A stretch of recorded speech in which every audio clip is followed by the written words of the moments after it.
शिक्षणाचं माहेरघर आणि सुरक्षित शहर म्हणून ओळखल्या जाणाऱ्या पुण्याची ओळख गेल्या काही दिवसांत पुसली जाते की काय असा प्रश्न आता उपस्थित होतोय.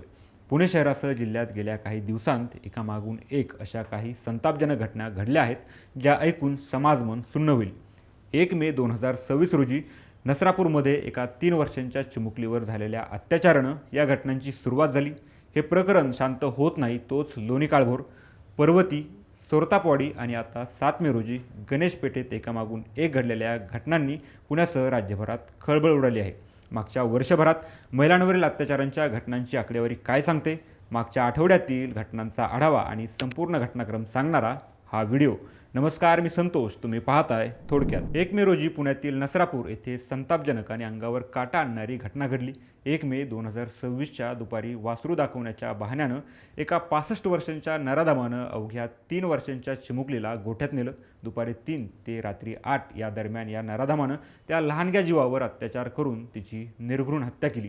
हे प्रकरण 2 मे रोजी उघडकीस आलं. त्यानंतर मृत चिमुकलीला न्याय मिळावा म्हणून गावकऱ्यांसह शेकडो नागरिकांनी आंदोलन केलं. बुधवारी जेव्हा त्याला न्यायालयात हजर करायचं होतं तेव्हा लोकांचा संताप इतका होता की सुरक्षिततेसाठी त्याला व्हिडिओ कॉन्फरन्सिंगद्वारे हजर करण्यात आलं. आता या प्रकरणात विशेष न्यायाधीश MG चव्हाण यांनी त्याला 12 मेपर्यंत पोलीस कोठडी सुनावली आहे.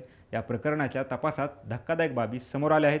CCTVमध्ये हा आरोपी खांद्यावर एक गाठोडं घेऊन जाताना दिसतोय. त्यात काय होतं याचा शोध पोलीस घेत आहेत. पोलिसांनी नराधम आरोपीवर खून, बलात्कार, अपहरण आणि पोक्सो अंतर्गत कठोर कलम लावले आहेत. 3 वर्षांच्या चिमुकलीचा असा अंत पाहून संपूर्ण नसरापूर आजही सुन्न आहे. नसरापूरची घटना ताजी असतानाच 6 मे 2026च्या रात्री मंगळवारी पुण्यातील पर्वती भागात रक्ताच्या नात्याला काळिमा फासणारी घटना पुन्हा समोर आली. इथं एका 70 वर्षांच्या आजोबांनी चक्क आपल्याच नातीवर अत्याचाराचा प्रयत्न केला. या मुलीचे आई वडील कामावर गेले होते तेव्हा संतापजनक कृत्य करण्याचा प्रयत्न नराधम आजोबांनी केला. या चिमुकलीची आई कपड्याच्या दुकानात काम करते तर वडील रिक्षा चालवतात. रात्री कामावरून जेव्हा आई घरी आली तेव्हा मुलीच्या अंगावर कपडे नव्हते. शरीरावर ओरखडे पाहून आई सुन्न झाली. आईनं विश्वासात घेऊन विचारलं असता तुम्ही गेल्यावर तात्या मला ओढून ओढून घेत होते असं तिनं सांगितलं. संतापजनक बाब म्हणजे या नराधमानं यापूर्वीही असं कृत्य केल्याचं समोर आले. पीडितेच्या आईनं माझ्या मुलीच्या अंगावर हात टाकणाऱ्या माझ्या बापाला फाशीची शिक्षा झाली पाहिजे अशी मागणी केली आहे. या प्रकरणात आरोपीला ताब्यात घेतलं आहे. तिसरी घटना घडली लोणी काळभोर पोलीस ठाण्याच्या हद्दीतील थिऊर परिसरात. पीडित 6 वर्षांची मुलगी घराच्या परिसरात खेळत असताना आरोपीनं तिला खाण्याचं आमिष दाखवून जवळ बोलावून अत्याचाराचा प्रयत्न केला. लोणी काळभोर पोलिसांनी घटनेचा तपास संवेदनशीलतेनं आणि अत्यंत वेगानं हालचाली केल्या. गुन्हा दाखल झाल्यानंतर अवघ्या 24 तासांच्या आत पोलिसांनी तपास पूर्ण करून न्यायालयात दोषारोपपत्र दाखल केलं. त्यानंतर 7 मे रोजी हवेली तालुक्यातील सोरतापवाडी परिसरातून आणखी एक काळीज पिळवटून टाकणारी बातमी समोर आली. सोरतापवाडी भागात अल्पवयीन मुलीवर एकाने बलात्कार केल्याचं समोर आलं. हे प्रकरण ताजं असतानाच हवेली तालुक्यातील सोरतापवाडी परिसरात एका नर्सरीत काम करणाऱ्या अल्पवयीन मुलीवर बलात्कार केल्याची धक्कादायक घटना घडली.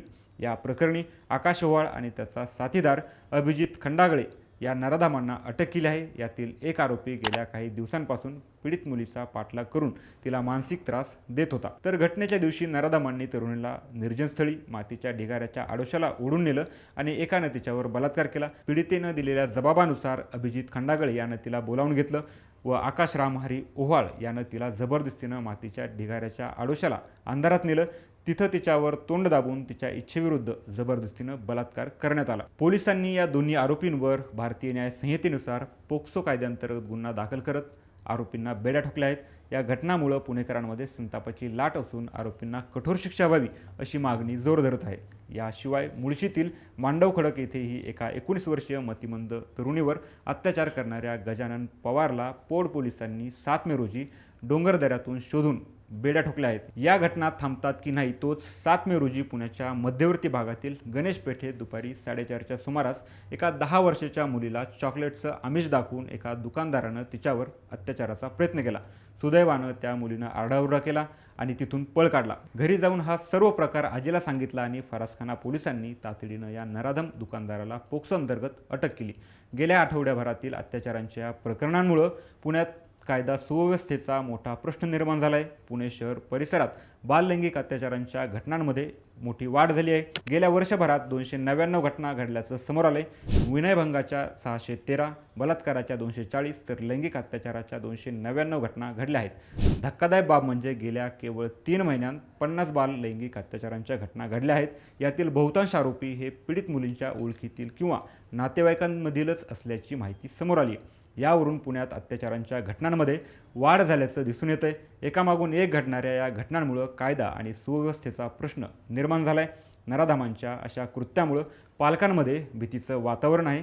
पोलीस प्रशासन कठोर पावलं उचलत असल्याचं सांगत असलं तरी या विकृत मानसिकतेला ठेचण्यासाठी जलदगती न्यायालय आणि फाशीसारखी कडक शिक्षा होणं गरजेचं आहे. पुण्यातील या अत्याचारांच्या घटनांबद्दल आणि महिला बालकांच्या सुरक्षेबद्दल तुम्हाला काय वाटतं? तुमचं मत कमेंटमध्ये नक्की सांगा आणि अशाच महत्त्वाच्या माहितीसाठी थोडक्यातला सबस्क्राईब करा.